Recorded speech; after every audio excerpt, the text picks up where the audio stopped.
हरे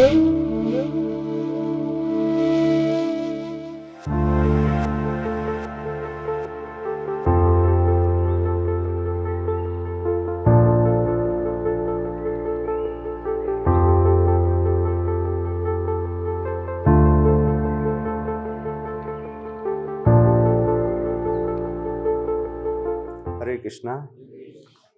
तो भगवत गीता के इस अध्याय में भगवान श्री कृष्ण कर्मयोग की शिक्षा दे रहे हैं। आप लोगों ने सुना है, कई बार लोग बोलते हैं कर्म ही पूजा है, ऐसा बोलते हैं ना लोग, कई बार लिखते भी हैं, बड़े गर्व से कहते हैं कर्म ही पूजा है। एक नंबर का बकवास विचारधारा है, एकदम बोगस है, कोई दम नहीं है इसमें। कर्म का अर्थ मतलब वो समझते हैं कि हम कर्म करते हैं, आराम से रहते हैं, भगवान की क्या जरूरत है, ऐसा बोलते हैं ना लोग। हम अपना काम करते हैं, अपनी दुनिया में रहते हैं, भगवान को बीच में क्यों ला रहे हो, हमको क्यों परेशान कर रहे हो, राइट। ऐसा लोगों के मन में ऐसा विचार रहता है और लोग बोलते हैं बस अपना काम करो, दुनिया में ठीक से रहो, बस यही सबसे बड़ी भक्ति है, ऐसा लोग कहते हैं ना। तो जो कर्म कर रहा है जीवात्मा, उसको कर्म करने की जो फैसिलिटी है किसने दिया है। हम जिस पृथ्वी पर बैठे हैं, आज जमीनों का भाव देख रहे हो कितना है। 1 square feet, 1 square yard, Delhi में 1 स्क्वायर यार्ड की कीमत लाखों रुपए में है, राइट। डिपेंड करता है कौन सी जगह पे है। लोग ने भगवान की जमीन को बेच बेच करके लोग, और भगवान ने पूरी पृथ्वी बनाई है, कितना किलोमीटर होगा, कितना स्क्वायर यार्ड होगा। भगवान ने नहीं कभी कहा कि तुम बेईमान हो, हमारी जमीन बेच करके अपना पैसा कमा रहे हो, कभी नहीं कहा ना उन्होंने। जमीन किसकी है, पृथ्वी किसकी है ना।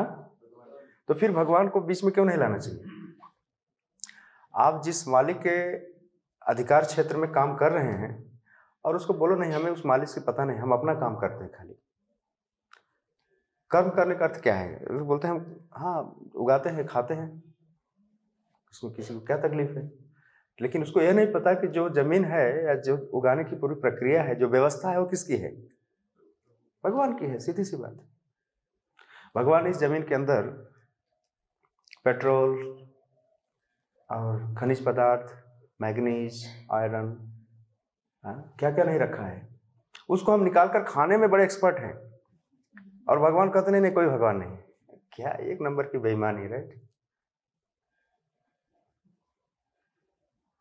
समुद्र से मछलियां निकाल निकाल कर मार कर खाना, फिर उनको एक्सपोर्ट करना, पैसा कमाना, उसमें ही बड़ी होशियारी समझते हैं। प्रभुपाद जी कहते थे कि ईश्वर विहीन सभ्यता में सिद्धांतों का अभाव, गॉडलेस सिविलाइजेशन में कोई प्रिंसिपल नहीं रहा। जब मनुष्य या जीवात्माएं भगवान के अस्तित्व को नकार देती हैं, देयर इज नो गॉड, इसको ही असुर बोलते हैं, राक्षस। असुरों में और देवताओं में फर्क क्या है। देवता बोलते हैं कि भगवान है, विष्णु है, उनकी बनाई दुनिया है, उन्होंने बनाया है संसार के जीवों को पालन करने। असुर बोलते नहीं कोई भगवान है, कोई विष्णु नहीं, हम ही विष्णु हैं, हम ही भगवान हैं, राइट। तो भगवान को चैलेंज करने वाले से बहुत छोटे छोटे असुर हैं आजकल, तमाम घूम रहे हैं। तो भगवान की बनाई सृष्टि में जब हम कर्म करते हैं तो ध्यान रखना चाहिए कि किसके लिए कर्म करना है और उस कर्म का फल कौन, असली भोक्ता कौन है।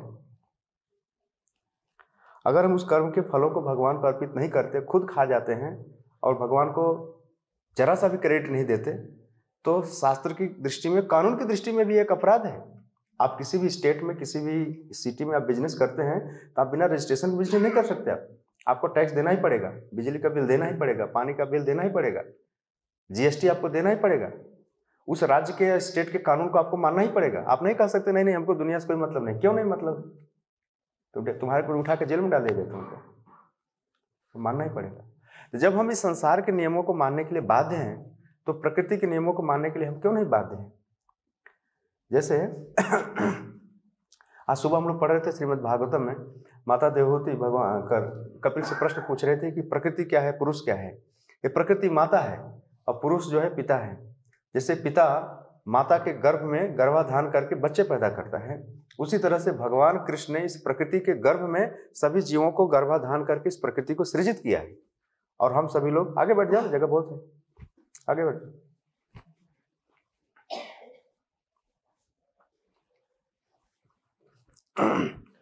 तो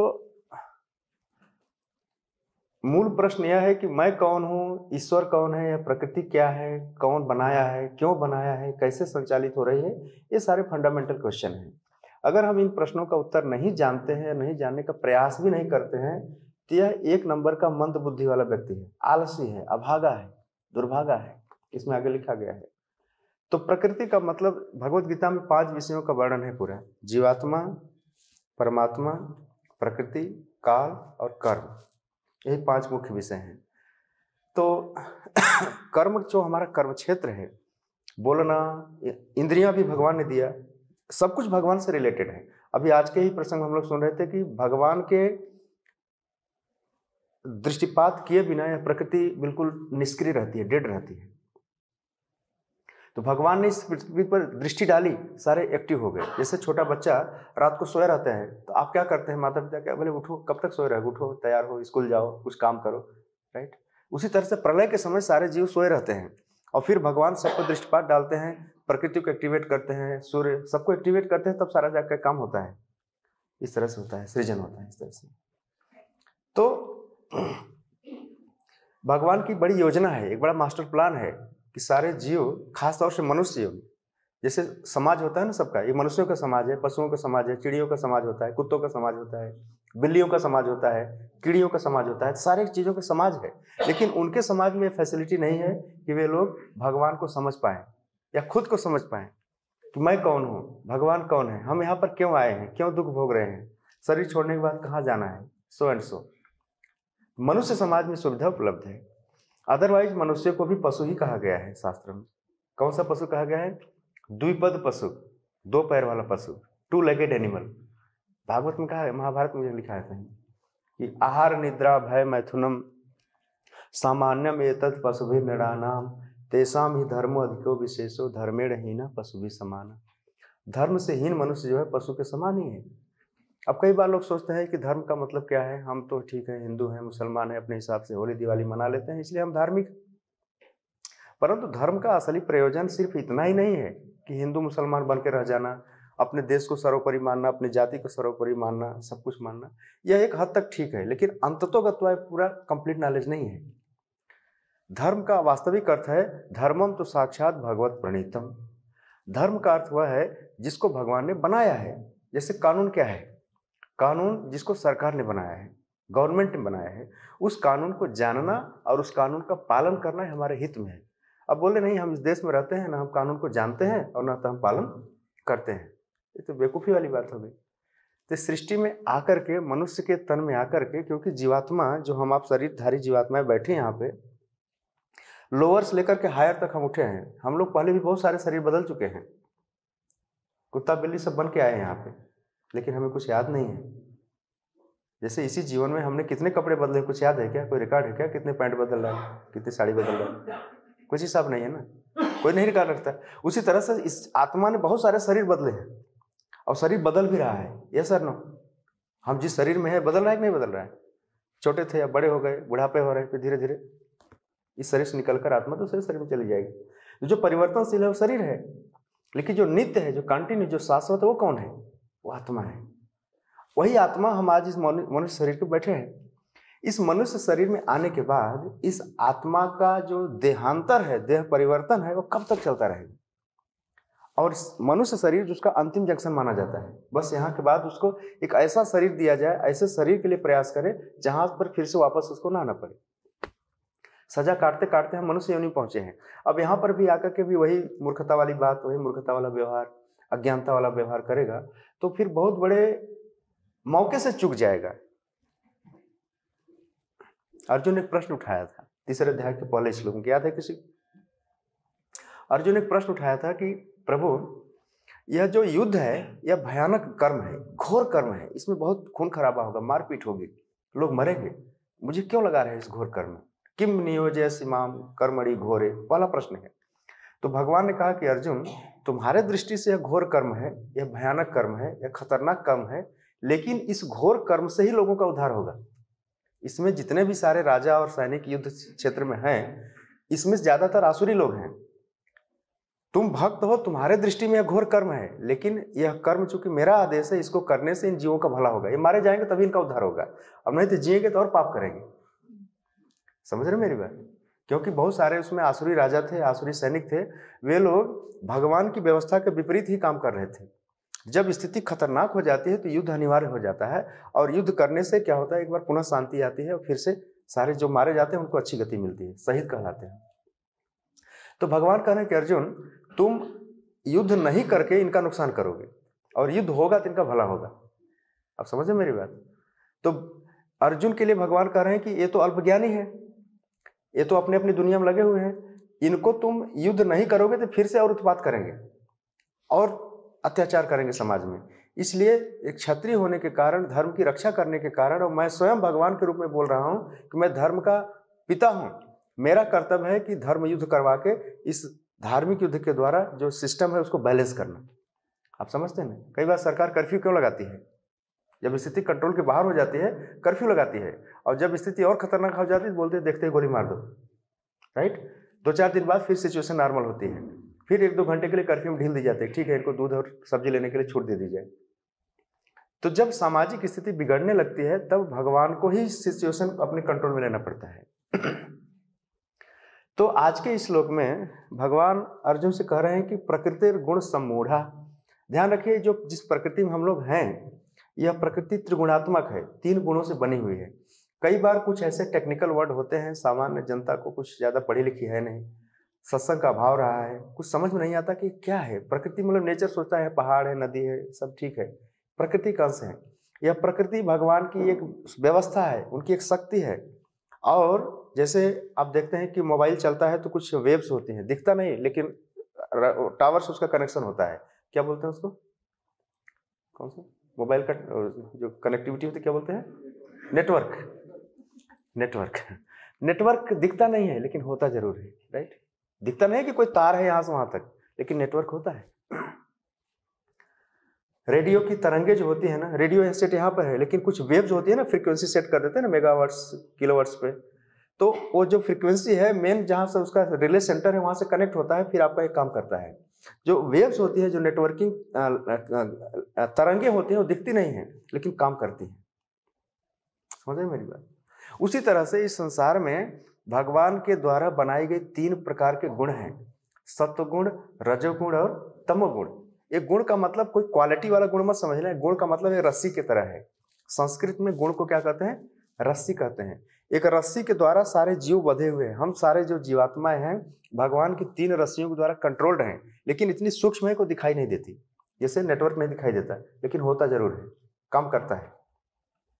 अभी प्रकृति के जो 3 गुण हैं, 3 जो रस्सियां हैं जो सारे जीवों को कंट्रोल कर रही हैं, हम सारे गुणों के द्वारा कंट्रोल हैं।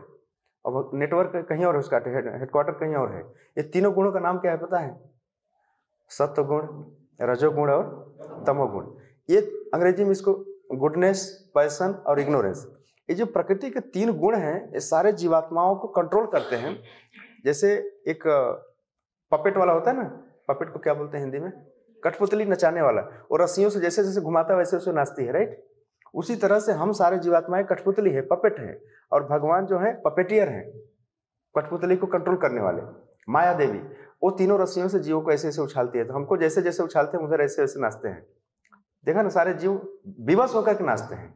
तो जब सत्वगुण में होते हैं तो वे सत्वगुण वाला काम करते हैं, रजोगुण में होते हैं तो रजोगुण वाला काम, जिस टावर के नेटवर्क में रहेगा ना वैसा काम करेगा, ऐसा बिहेवियर करेगा। तो सत्वगुण वाले जो होते हैं वो थोड़ा अच्छा काम करते हैं, उनकी बुद्धि ठीक ठाक रहती है। लेकिन ये कई जीवात्मा कई बार सत्वगुण के रेंज में होता है और कई बार रजोगुण के रेंज में होता है और कई बार तमोगुण के रेंज में होता है और कई बार उससे भी नीचे चला जाता है, नेटवर्क काम नहीं करता, ऐसा होता है, राइट? सत्वगुण में रहता है तो भगवान की भक्ति करता है, शांत रहता है, बिल्कुल किसी का कोई बुरा नहीं करता है। रजोगुण में होता है तो कुछ अच्छा करता है, कुछ बुरा करता है, मिक्सिंग करता है। और तमोगुण वाला तो हमेशा बुरा ही करता है, राइट? तो जो प्रकृति के गुणों का खेल है बड़ा निराला है। ये 3 गुण जो होते हैं तीनों अक्सर मिक्सिंग होते हैं, तो 3 और 3 मिलकर के कितने हो जाते हैं पता है? 9 हो जाते हैं। 3 × 3 9, और फिर 9 × 9 होते हैं, फिर कितने बनते हैं? 81। तो जो प्रकृति के गुणों का प्रभाव है इस जीवात्मा के ऊपर वह बड़ा जादुई है।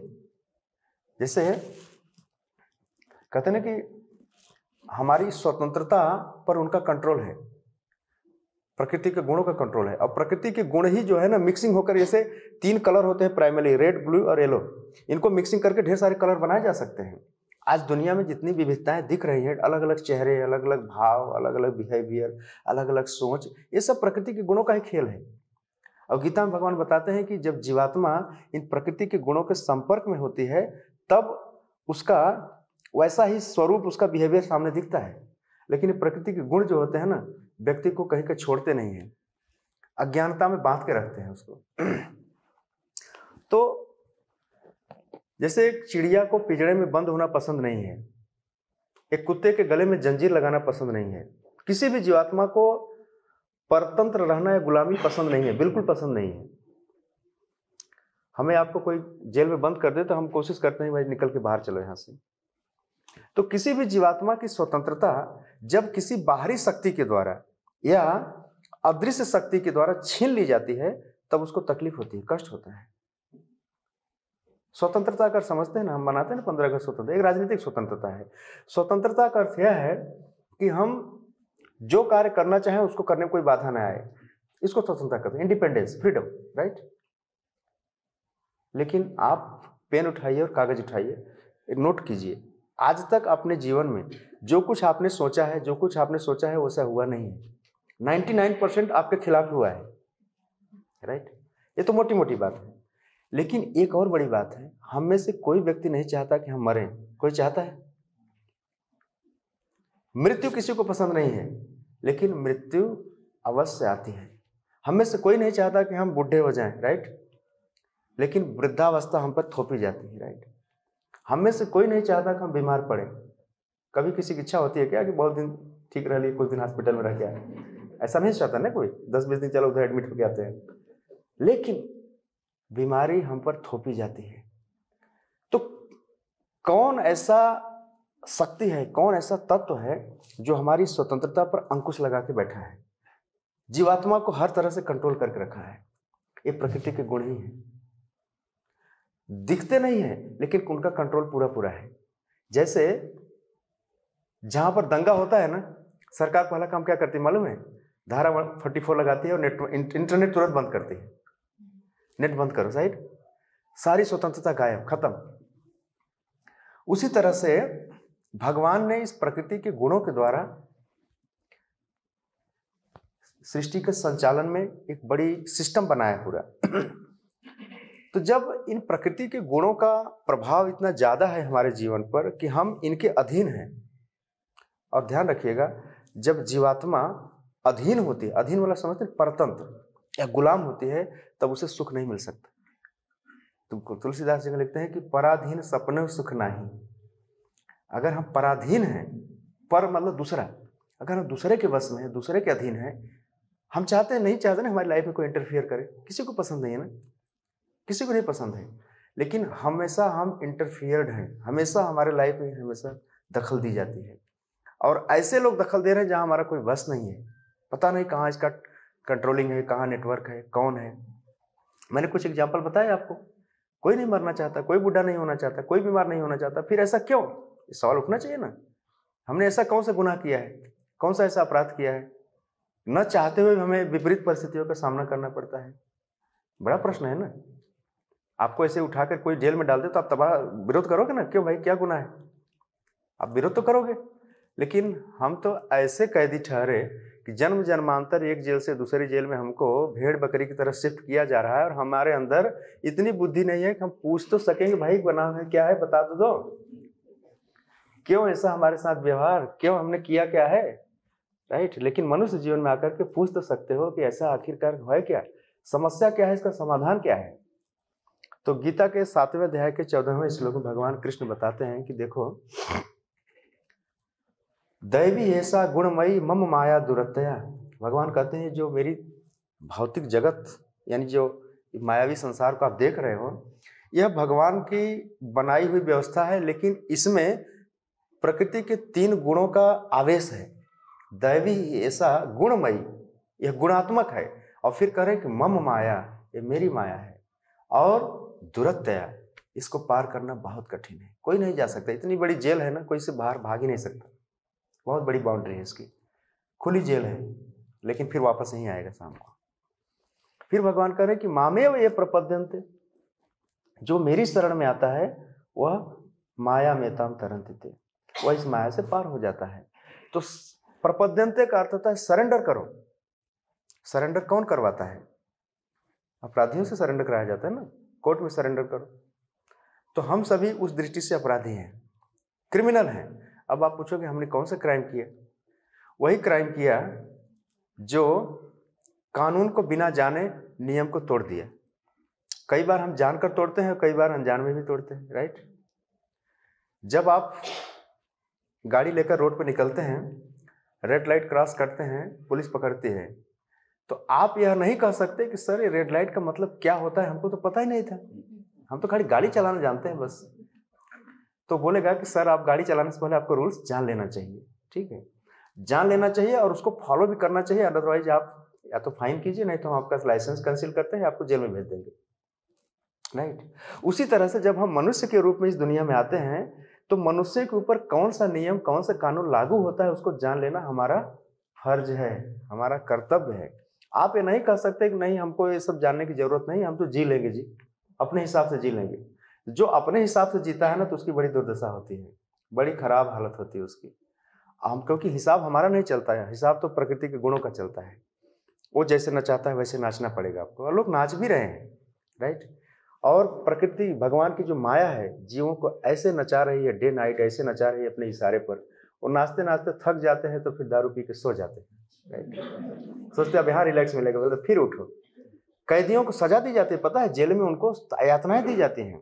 हमारी स्थिति एक कैद खाने में कैदियों की तरह है। हम लोग इस माया के इशारे पर पता नहीं कई जन्मों से नृत्य कर रहे हैं, एक जन्म से नहीं। लेकिन अब मौका है कि हम इस चीजों को समझ करके यहाँ से निकले, और हमें प्रयास भी करना चाहिए। अथातो ब्रह्म जिज्ञासा, अब हमें सत्य के बारे में जानने का प्रयास करना चाहिए, एक मौका है, निकलो यहाँ से। तो प्रकृति गुण सम्मूढ़ा, मूढ़ का अर्थ होता है मूर्ख, और सम्मूढ़ का मतलब होता है अच्छी तरह से बना हुआ मूर्ख, स्पेशल मूर्ख। प्रकृति गुण सम्मूढ़ा, तो जो प्रकृति के माया के गुणों से मोहग्रस्त होने पर अज्ञानी पुरुष क्या करते हैं? प्रकृति के गुणों के अधीन रह करके जो कार्य किए जाते हैं उन कार्यों में उसकी आसक्ति हो जाती है। आसक्ति समझते हैं? अटैचमेंट हो जाता है, उसमें बड़ा उसका मन लग जाता है, और वो सोचता है कि यह कार्य मैं कर रहा हूँ।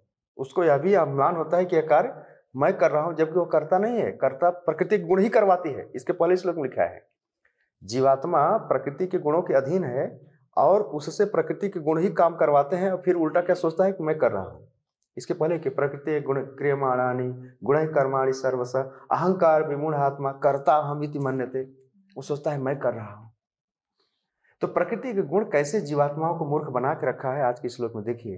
प्रकृति गुण सम्मूढ़ा सज्जनते गुण कर्मसु, यहाँ लिखा है कि भौतिक पहचान से बेवकूफ बने। देखिए सबसे बड़ी मूर्खता की बात क्या है पता है?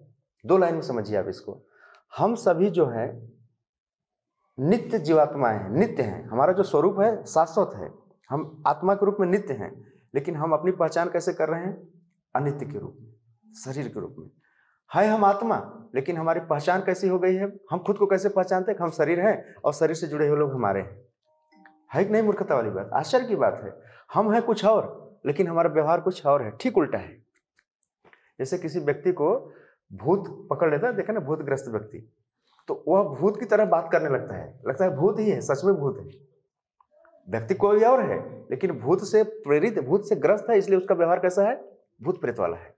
तो जो लोगों को भूत नहीं पकड़ा है वो लोग समझते हैं कि देखो इसकी हालत कैसी खराब हो गई है, राइट। तो उसी तरह से प्रकृति गुण एक भूत की तरह असर डालते हैं। जो लोग ज्ञान के बाहर हैं उनको पता है कि यार ये सब पागलपन है। तो एक बार आगरा के पागल खाने में कुछ डॉक्टर गए थे पागलों से मिलने के लिए, वहाँ बड़ा पागल खाना है। तो डॉक्टर जो थे व्हाइट ड्रेस में उन स्टेथोस्कोप लगा के जा रहे थे, तो सारे कुछ पागल देखे उनको, तो पागल आपस में बात कर रहे थे, बोले कि इनसे बच के रहना। डॉक्टरों से बोलते थे, पागल आपस में बात कर रहे थे, डॉक्टरों की तरफ इशारा करके बोल रहे थे इनसे बच के रहना। तो दूसरा पागल बोलता है क्यों? बोलता है ये सारे पागल हैं। डॉक्टरों को बोलता है ये सारे पागल हैं, इनसे बच के रहना। आप समझे मेरी बात? जबकि वो इलाज करने वाले डॉक्टर थे, वो लोग सही थे, लेकिन पागलों को दूसरा कोई पागल नजर आता है। तो प्रकृति के गुणों से जो मुक्त है वह कुछ और देखता है जो प्रकृति, पता है ना, अध्यात्मवादियों भौतिकतावादियों में फर्क है। वैसे क्या है इसमें, कौन सा मजा है भक्ति में, अपना जीवन बर्बाद कर रहा है। जबकि उनको लगता है कि यार इसमें खाओ पियो मौज करो, बढ़िया से जाओ क्लब में डांस करो, क्या है लाइफ में, क्या है, उनका ये थ्योरी है।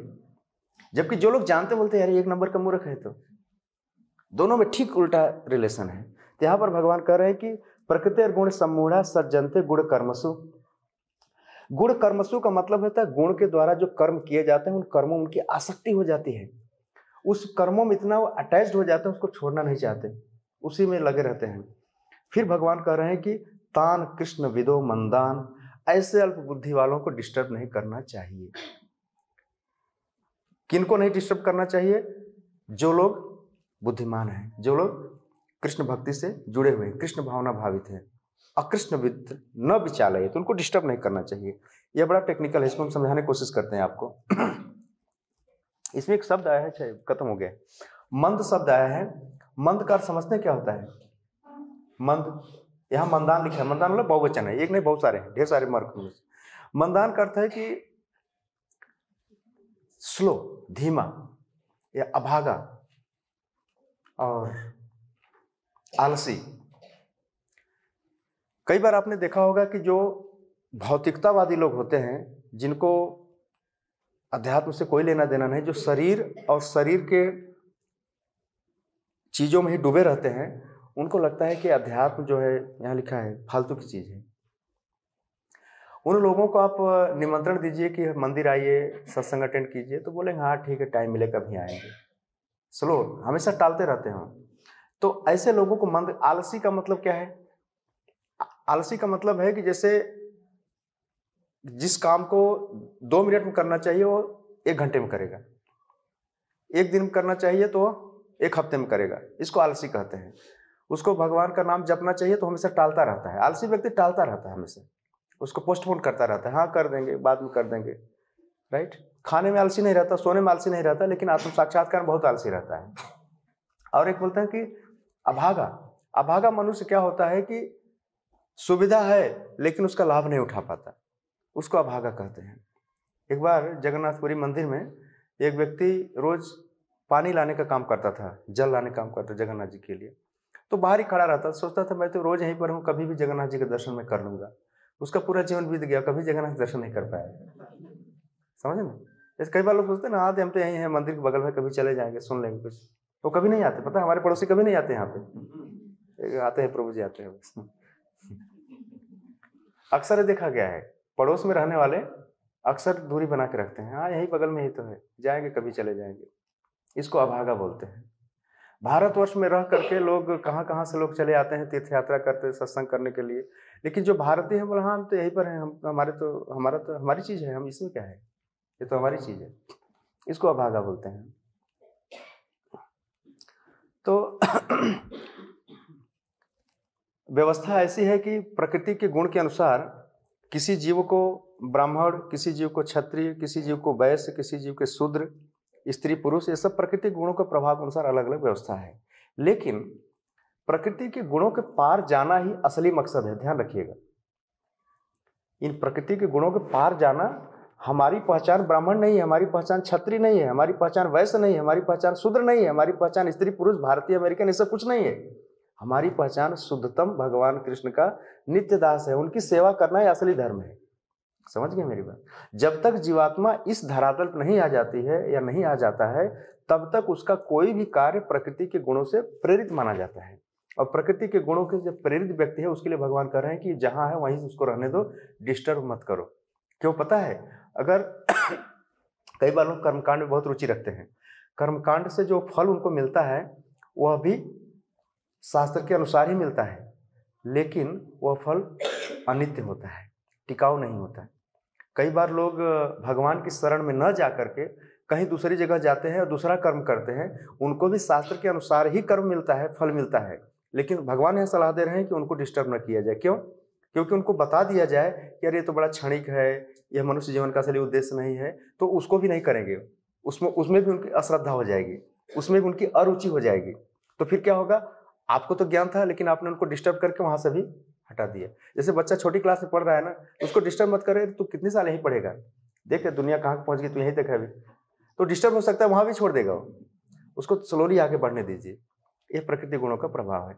लेकिन ध्यान रखिएगा कि यहाँ पर हम जो पढ़ रहे हैं इसका मतलब नहीं है कि नहीं हमको कृष्ण भक्ति नहीं अपनानी है। कृष्ण भक्ति अल्टीमेट है, वहां पर आने पर ही प्रकृति के गुणों के चंगुल से मुक्त हो पाएंगे, नहीं तो फिर हम मूढ़ा ही रह जाएंगे, मूर्ख ही रह जाएंगे। और प्रकृति के गुण मूर्ख बनाते ही हैं। मूर्ख बनाने का मतलब समझते हैं ना, वे आपको फील कराते हैं कि you are this, you are that, right. जैसे सतोगुण में आपको, इस सतोगुण में जब रहते हैं ना, आपको फील होता है कि मैं तो बहुत धार्मिक व्यक्ति हूँ, मैं बहुत शांत चित्त रहता हूँ, मैं किसी को कोई नुकसान नहीं करता। यह भी एक प्रकार का बंधन है। मैं समझाऊंगा कैसे बंधन है। प्रकृति गुण मतलब रस्सी। आप चाहे सतोगुण में हो, चाहे रजोगुण में है, चाहे तमोगुण में, इन बंधनों से बंध कर रहना खतरनाक है। और इन गुणों का जो मिक्सिंग है ना, वो बहुत प्रभुपाद जी बताते हैं कि इतना खतरनाक मिक्सिंग है, आप पता नहीं कर पाएंगे कि यार असली गुण कौन, मतलब जो रेशियो होता है ना, जैसे सतोगुण रजोगुण तमोगुण का 60% सतोगुण है, 30% रजोगुण है, 10% तमोगुण। कई बार तमोगुण 90% हो जाता है, सतोगुण रजोगुण गायब हो जाता है। और कलयुग में रजोगुण तमोगुण बहुत ज्यादा है, समझ गए मेरी बात। इस तरह से जैसे देखिए, जहां पर इंद्रिय तृप्ति के काम बहुत ज्यादा होते हैं वहां भीड़ बहुत ज्यादा लगती है। शराब की दुकान देखिए, लाइन लगी रहती है, राइट। मीट की दुकान पर लाइन लगी रहती है, ओके। वो सब रजोगुणी काम है। जीवात्मा के इंद्रियों को तृप्ति करने का जो ऑफर देता है इस प्रकृति के मायावी प्रोडक्ट, वहां पर भीड़ बहुत ज्यादा होती है। एक बार मैं भागवतम में परसों पढ़ रहा था कि लोग पूछते हैं ना, स्वर्ग जाना है, स्वर्ग जाना है। स्वर्ग जाना इतना आसान नहीं है। सुखदेव गोस्वामी कह रहे हैं कि बहुत सारे लोग स्वर्ग जाने से वंचित रह जाएंगे, कलयुग में नहीं जा पाएंगे। कामी, क्रोधी, लोभी, क्या क्या उन्होंने गिना दिया है। तो मैंने देखा कि तो कोई नहीं बचा है, कोई नहीं जा पाएगा। तब पता चला कि पृथ्वी पर इतनी भीड़ क्यों बढ़ रही है। क्राउड सब जगह देखो ना, क्यों क्यों इतनी क्यों हो रही है। सब जगह जहाँ देखो वहीं क्यों लगानी पड़ती है। रेलवे स्टेशन पर, एयरपोर्ट पे, बस स्टैंड पर, मार्केट में ट्रैफिक बढ़ रहा है। आप लोग दिल्ली गए हो? दिल्ली का ट्रैफिक देखा है? पैदल आदमी जल्दी पहुंच जाएगा। 1 किलोमीटर जाने में 9-10 मिनट लगते हैं। कितना? 10 मिनट। इतना ट्रैफिक, इतना ट्रैफिक। बॉम्बे भी ऐसा ही है, कभी कभी यहाँ भी ऐसा हो जाता है। गुड़गांव में 16 लेन की सड़क है, 8 लेन इधर 8 लेन उधर, फिर भी ट्रैफिक रहता है। 10 किलोमीटर पहुंचने में 1.5 घंटे लगता है। मर जाएंगे अब गाड़ी में बैठे बैठे। भीड़ क्यों बढ़ रही है? क्योंकि ऊपर कोई जा नहीं रहा है, क्वालिफिकेशन नहीं है ना। सब घूम फिर कर इधर ही आ रहे हैं वापस। ऊपर जाने के लिए क्वालिफिकेशन चाहिए ना, धार्मिक होना चाहिए। एम ही न ब्रजंती धर्मिष्ठ अधर्मिष्ठा। लोग अधार्मिक हैं, लोग ठीक से धार्मिक भी नहीं है। और यहाँ पर गीता क्या करे, नहीं प्रकृति गुणों से पार चलो, प्रकृति के गुणों से मुक्त हो जाओ, हाँ भगवान की डायरेक्ट भक्ति करो। तो जीवात्मा को डायरेक्ट ऑफर दिया जाए तो उसको पसंद नहीं आता, उसको स्लोली। जैसे आज ही मैं इसी श्लोक में पढ़ के आ रहा था मैं कि कृष्ण भक्ति का मार्ग जो है वो हवाई यात्रा करने की तरह है, और बाकी गुणों के आधार पर, प्रकृति के गुणों के आधार पर जीवन यापन करना वो बैलगाड़ी से यात्रा करने की तरह है। अगर हम आपको कहें यहाँ से दिल्ली जाना है, फ्लाइट से चले जाओ, अब बोले नहीं हम तो बैलगाड़ी से जाएंगे। पहुंचोगे बैलगाड़ी जरूर, लेकिन 1 महीने बाद पहुंचोगे, और बीच में गारंटी नहीं कि पहुंचोगे नहीं पहुंचोगे। तो बुद्धिमान व्यक्ति क्या करता है, हवाई जहाज को चुनेगा, तुरंत चुनेगा। कृष्ण भक्ति का मार्ग ऐसा है, डायरेक्ट लिफ्ट वाला काम है, सीधा कम समय में जल्दी यात्रा करा देगा। लेकिन जो बैलगाड़ी से जा रहा है ना, उसको डिस्टर्ब मत करो, उसको जाने दो। नहीं, वो उसको भी छोड़ सकता है, वो निराश हो जाएगा, उसको जाने दो। लेकिन हमें आपको चुनाव करना है, कृष्ण भक्ति को अपनाना है। इसलिए यहाँ कहते हैं जो लोग अज्ञानी हैं वे कृष्ण भावनामृत को समझ नहीं पाते। अतः भगवान कृष्ण हमें उपदेश देते हैं कि ऐसे लोगों को विचलित न किया जाए और उनको व्यर्थ ही उनका टाइम वेस्ट न किया। लेकिन भगवान के भक्त फिर जा जाकर प्रचार क्यों करते हैं?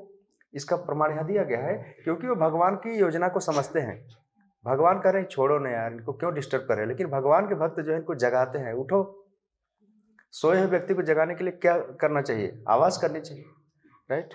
जैसे आदमी स्वप्न देख रहा है, सपने में भी कई बार आदमी बड़बड़ाता है ना, तो सपने के अंदर की जो आवाज है उसको नहीं जगा पाती, लेकिन स्वप्न के बाहर वाली जो आवाज है उसको जगा देगी। कोई व्यक्ति अगर जगा हुआ है वो जगा देगा।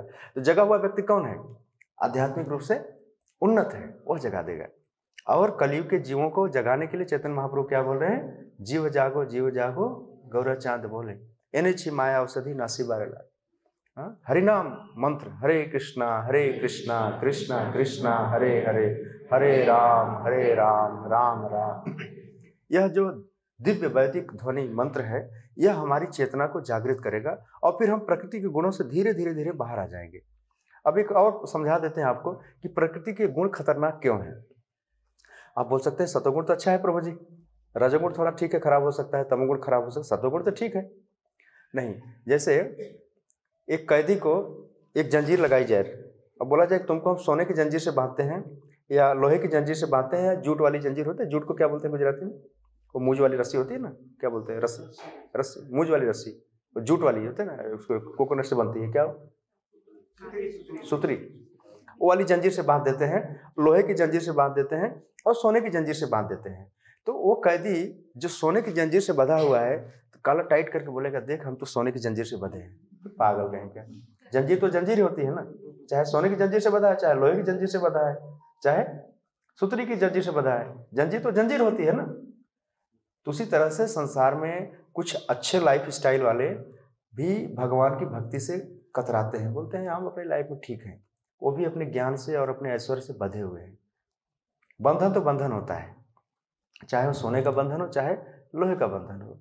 तो बंधन में रहने से ज्यादा अच्छा है कि हम इस बंधन से मुक्त होने का उपाय सोचें। और भगवान कह रहे हैं कि माम एव क्या है, सर्वधर्मान परित्यज्य माम एकम शरणम व्रज अहम त्वाम सर्व पापेभ्यो मोक्षयिष्यामि। पता नहीं हमारे मन में इतना डर क्यों है, इतना भय क्यों है, भगवान की वाणी पर इतना भरोसा क्यों नहीं है। क्यों ऐसा पता है, क्योंकि कोई बच्चे का जन्म अगर जेल में हो और बड़ा हो जाए और उसी में उसकी काफ़ी उम्र बीत जाए, उसको जाके कोई बाहर से बताए कि देख इसके बाहर भी एक दुनिया है, इससे बड़ी दुनिया है, बोले हमने तो कुछ नहीं देखा, हम तो बचपन से ऐसे ही हैं, हमारी लाइफ नहीं बीत गई, कौन सी दुनिया है, उसको जल्दी भरोसा नहीं होगा जब तक कि बाहर के लोग उसको विश्वास न दिलाएं। उसी तरह से हम लोग बात करते हैं कि एक वैकुंठ जगत है, एक आध्यात्मिक लोग है, एक स्वर्ग, आजकल के लोगों के पास स्वर्ग जाने की भी इच्छा नहीं होती, बोलते इधर ही ठीक है। एक बार लंदन में एक प्रीस्ट होता है ना, फादर, चर्च वाला फादर, वो प्रीचिंग करने गया था, प्रचार करने, जैसे हम लोग जाते हैं प्रचार करने के लिए अपने हिंदू समाज में कहीं भी जाते हैं, तो फादर गया प्रीच करने, एक फैक्ट्री, लेबर फैक्ट्री में गया, कुछ वहाँ पर माइंस में गया, जहाँ खदान होती है ना माइंस, उस फैक्ट्री में गया प्रीच करने के लिए। उसने कहा कि my dear brothers, we are all sons of Christ, हम सभी क्राइस्ट के पुत्र हैं, क्राइस्ट इज आवर गॉड, हमें उनके पास जाना है, नहीं जाओगे तो नरक में जाना पड़ेगा। तो एक लेबर पूछता है कि नरक क्या होता है, बोला नरक में अंधेरा होता है, बहुत सीलन होती है, रहना बहुत मुश्किल होता है, वहाँ न्यूज़पेपर नहीं होता है। बोला नहीं तब तो ठीक, इधर ही ठीक है, न्यूज़पेपर तो नहीं इधर ही मिलता है हमको, अगर वहाँ न्यूज़पेपर मिलेगा तो नरक में कोई दिक्कत नहीं। उसने ऐसा बोला, न्यूज़पेपर नहीं मिलता, ओ बोलते हॉरिबल, इट्स वेरी डिफिकल्ट। तो कई बार लोगों के मन में स्वर्ग और नरक की जो बातें हैं ना, वह भी ठीक से समझ में नहीं आती। डे बाय डे लोगों की अंडरस्टैंडिंग बहुत लो होती जा रही है, मतलब सोचते हैं कि आईसीयू पर जीने की उम्मीद बहुत कम रह जाती है। लोग जीते हुए भी मरे हुए हैं, आँख होते हुए भी लोग अंधे हैं, समझ रहे हैं ना इसको, चलता फिरता मुर्दा, कोई अंडरस्टैंडिंग नहीं है। और एजुकेशन इसमें आग में घी डालने का काम कर रहा है, स्थिति बड़ी खतरनाक है।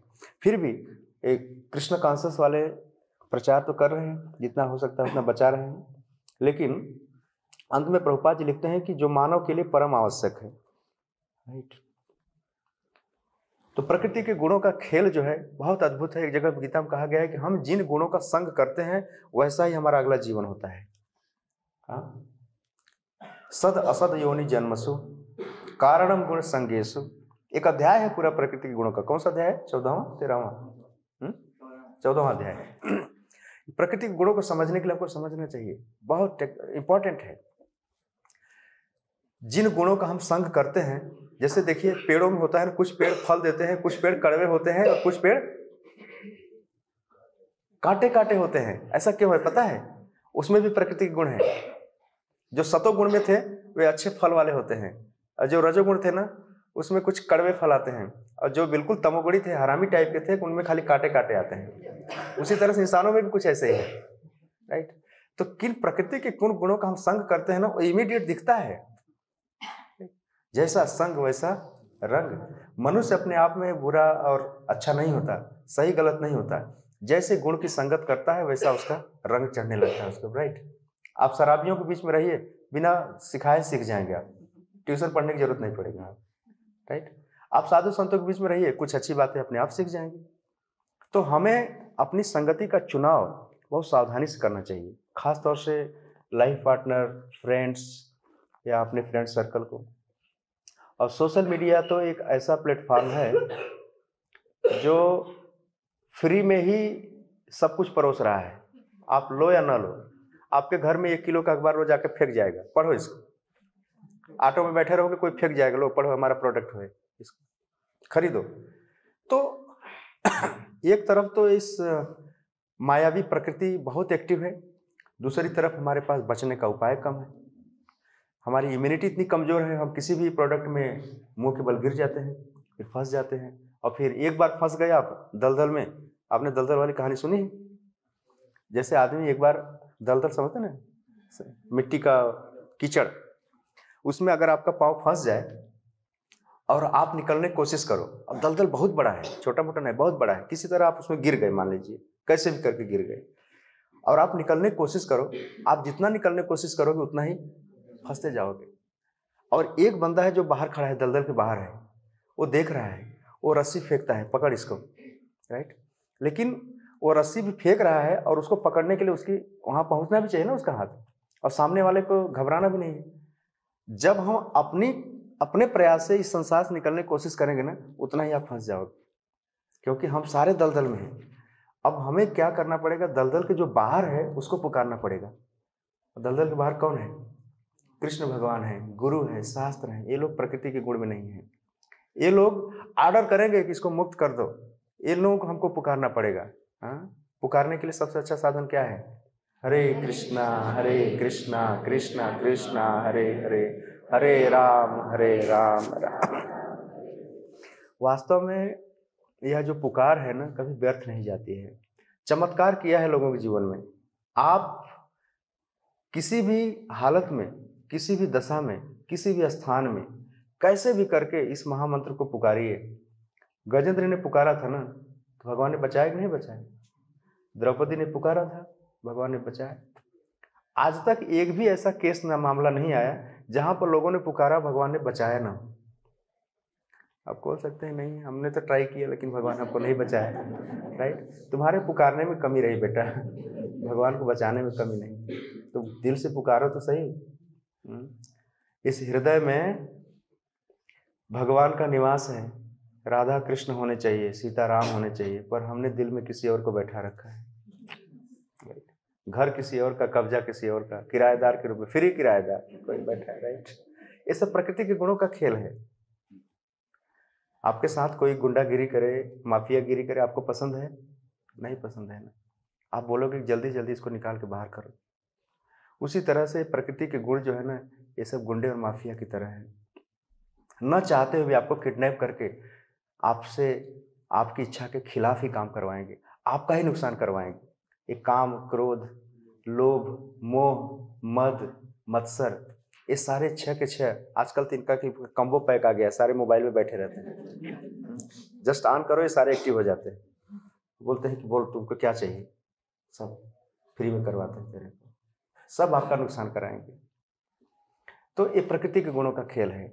जितना ही आप प्रकृति के गुणों से मुक्त रहेंगे, उतना ही मूर्ख होने से बच जाएंगे। ध्यान रखिएगा, हम होश में तब आते हैं जब बहुत कुछ लुट गया होता है, पानी सिर के ऊपर से बह गया होता है, तब हम बोलते हैं कि अरे अब तो लुट गए, अब तो कुछ नहीं बचा। लेकिन फिर भी भगवान इतने दयालु हैं कि वे अंतिम समय तक उपाय के लिए भेजते हैं। कहानी सुनी आपने? एक बार बाढ़ आई थी एक देश में, पादरी वाली, उसको भेजा था, सुना है आपने? अब बता दीजिएगा सबको बाद में।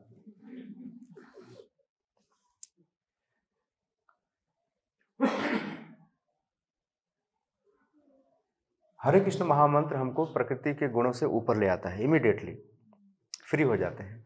आप अपने असली पहचान में आ जाते हैं, असली स्वरूप में आ जाते हैं। यह ऐसी दवा है जिसको लेने से ही जीव दहाड़ने लगता है, असली मेडिसिन है। तो आप लोग लीजिए और दहाड़िए। ज़्यादा लेंगे ज़्यादा दहाड़ेंगे, और नहीं लेंगे तो ऐसे ही डल मार के ऐसे ही नीचे रहेंगे, मूर्ख बनते रहेंगे, लूटते रहेंगे। काफ़ी कुछ मामला जो है हमारे हाथ में भगवान छोड़ देते हैं लास्ट में। यथेच्छस तथा कुरु।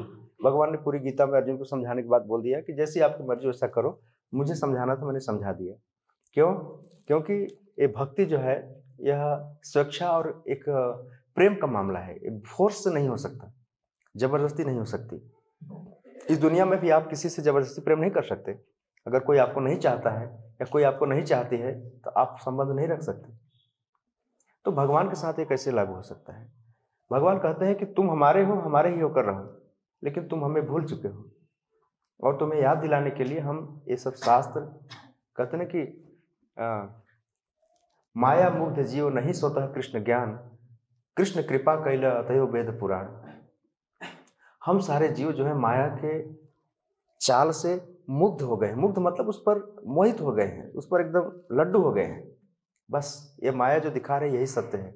नहीं नहीं, माया मुग्ध जीव नहीं स्वतः कृष्ण ज्ञान, उसका स्वतः कृष्ण ज्ञान नहीं हो सकता है। इसलिए भगवान ने ही कृपा करके क्या किया, वेद पुराण ये सब भेजा, इनको पढ़ो। भगवत गीता वेद ही है, साक्षात वेद है, उपनिषद है।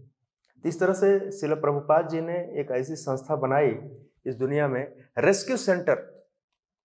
जो भी इसके रेंज में आया, जो भी इसके रडार में आया, वो बचा लिया गया। कुछ अभागे ऐसे भी होते हैं, रेंज में आने के बाद भी बाहर कूद जाते हैं, भाग जाते हैं, राइट। उनका बड़ी दुर्भाग्य होती है, कुछ दिन में भाग जाते हैं। उनको यहाँ का प्रसाद अच्छा नहीं लगता, सत्संग अच्छा नहीं लगता, बोलते नहीं जेल में ही मजा था, इधर तो क्या है, राइट। जबकि इधर सबसे ज़्यादा फ्रीडम है। आप अच्छे से प्रसाद लीजिए, नृत्य कीजिए, कोई फीस नहीं है, कोई टिकट नहीं है, आपकी बुद्धि शुद्ध रहेगी। सबसे ज़्यादा दिक्कत कहाँ है, जहाँ आपकी बुद्धि भ्रष्ट हो जाती है। और जब जीव की बुद्धि भ्रष्ट होती है, वहीं से उसका असली पतन होता है। गीता में भगवान लिखते हैं, बुद्धि नाशात् प्रणश्यति, राइट।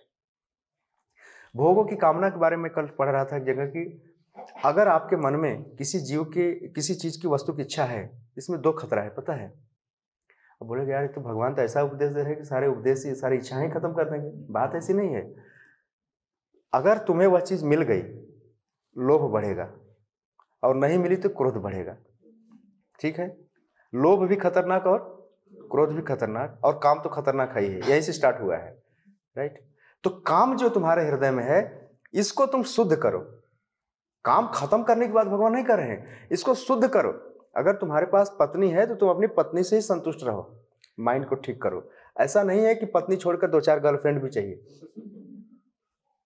अगर तुम्हारा पति है तो एक ही पति से तुम संतुष्ट रहना सीखो। इसको बोलते हैं काम को शुद्ध करना, तुम्हारे डिजायर को प्योरीफाई करना। अगर 2-4 मिल भी जाएगी ना तो 8 की इच्छा हो जाएगी, और नहीं मिलेगी तो क्रोध हो जाएगा, राइट।